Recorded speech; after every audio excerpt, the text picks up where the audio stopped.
ഇവന്മാർ തമ്മിൽ മത്സരിക്കുകയാണ് ആരൊക്കെ കിട്ടുകയെന്ന് വിചാരിച്ചിട്ട്. ഇപ്പോൾ വലിയൊരു മീന്, അതിൻ്റെ മുകളിലൊരു മത്സരം.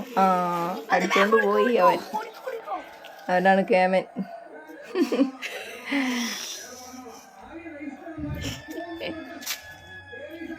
കൊണ്ടുപോയി അപ്പുറത്തെ വീട്ടിലേക്ക്. അത് വലിച്ചു കൊണ്ടുപോകണം. അത് വലിച്ചു കൊണ്ടുപോകാനുള്ള ആളുണ്ടവൻ അവിടെ ഒരു ഭാഗത്ത് സൈഡായി. ഒരാഴ്ചക്ക് ഇതിനുള്ള മീനുണ്ട്.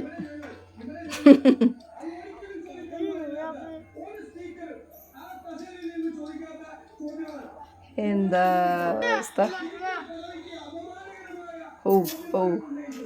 മണ്ണിലൊക്കെ ഇട്ട് ഉരുട്ടി കളിച്ചു. പിന്നാലെ പോയിരിക്കുകയാണ് ഒരു കഷ്ണമെങ്കിലും കിട്ടുമെന്ന് വിചാരിച്ചിട്ട് പാവങ്ങൾ. മറ്റെണ്ണ അടിച്ചോണ്ട് പോയി മക്കളെ, പോയി.